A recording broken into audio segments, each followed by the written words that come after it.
Dispose-t-on encore d'une théorie de l'inflation? En a-t-on jamais disposé, me direz-vous? Hyperinflation, déflation, stagflation, désinflation et aujourd'hui grande modération. L'histoire est ponctuée de régimes d'inflation particuliers dont on ne bâtit l'explication qu'après coup. À vrai dire, il n'existe pas de corpus unifié explicatif de l'inflation, plutôt une sorte de synthèse néo-keynésienne dont on fait semblant d'ignorer qu'elle n'a que très rarement décrit la réalité. Avec à court terme la fameuse courbe de Phillips qui nous dit que la baisse du chômage et avec elle les tensions que génère la croissance sur le marché du travail accélèrent les salaires, ce qui enclenche une boucle prix-salaire plus ou moins persistante. Un deuxième mécanisme se greffe sur le premier. L'accélération de l'inflation diminue le taux d'intérêt réel, booste le crédit. Le taux monétaire n'équilibre plus l'offre et la demande sur le marché des biens et services. Si la Banque centrale n'intervient pas pour remonter le taux d'intérêt, un processus cumulatif peut s'enclencher. Pour les puristes, on est là dans l'explication wickselienne de l'inflation. À plus long terme, la synthèse néo-keynésienne se rallie à l'idée que c'est essentiellement la croissance de l'offre de monnaie qui règle le rythme de l'inflation anticipée. La fameuse équation de Fisher, MV égale PT, qui relie la quantité de monnaie M, sa rotation, dite vitesse de circulation V, au volume des transactions T et au niveau général des prix P. L'hypothèse forte de la théorie quantitative, c'est de considérer la vitesse et les transactions comme des invariants au plein emploi. Si M augmente, le niveau des prix augmente d'autant. Je ne vais pas m'appesantir ici sur les controverses que voile cette synthèse faussement consensuelle. Force est de constater qu'elle sous-tend le pilotage des politiques monétaires depuis plusieurs décennies, sans pour autant coller à la réalité, je l'ai dit.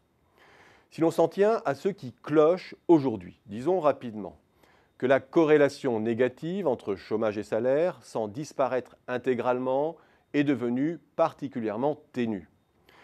Idem ensuite entre le taux d'intérêt et l'inflation. Même au voisinage de zéro, voire négatif, les taux ne réaniment ni le crédit, ni la croissance, ni l'inflation à court terme. Quant aux anticipations d'inflation, elles demeurent insensibles à plus d'une décennie de déversement massif de liquidités. On assiste en fait à deux phénomènes. Un, une atténuation des cycles et deux, une décélération tendancielle de l'inflation. C'est ça que l'on appelle la grande modération. L'écrasement des cycles d'inflation et la quasi-disparition de la courbe de Phillips restent la dimension la moins problématique de ce que l'on observe aujourd'hui. Elle correspond assez bien à ce que l'on peut attendre d'une flexibilité accrue de l'emploi et de l'offre productive, liée au développement des formes d'emploi ajustables instantanément et à la souplesse que génère l'externalisation. Elle correspond assez bien aussi à la montée de l'économie des services, beaucoup moins confrontée à des goulots d'étranglement physiques. Elle correspond également à la montée des secteurs à coût fixe et à coût marginal décroissant, sinon nul. Cet écrasement du cycle accrédite aussi l'idée que même dans les pays où le taux de chômage est faible, nous ne serions que dans un pseudo-plein emploi des facteurs, disons un sous-emploi persistant déguisé par la prolifération des mini-jobs. Pour expliquer maintenant la décélération tendancielle de l'inflation, il faut convoquer des arguments spécifiques qui complètent nos théories atemporelles. 1. L'ouverture de la concurrence à des pays à faible coût qui a attisé la guerre des prix et des salaires. 2. La faiblesse des débouchés induite par une préférence accrue pour l'épargne liée au vieillissement, aux inégalités et à l'épargne de précaution des pays émergents. Et 3. Le recul du pouvoir de négociation des salariés un peu partout dans le monde.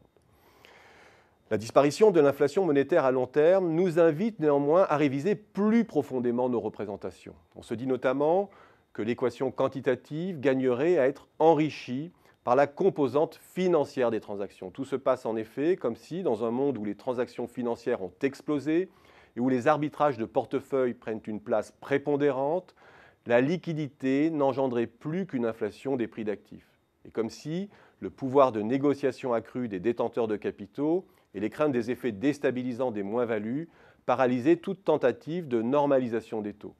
Comme si aussi les effets de richesse, et non plus les variations de l'inflation, devenaient le principal mécanisme réglant l'oscillation du cycle. Comme si enfin, les effets de richesse induisaient plus une montée en gamme de la consommation qu'une accélération de l'inflation.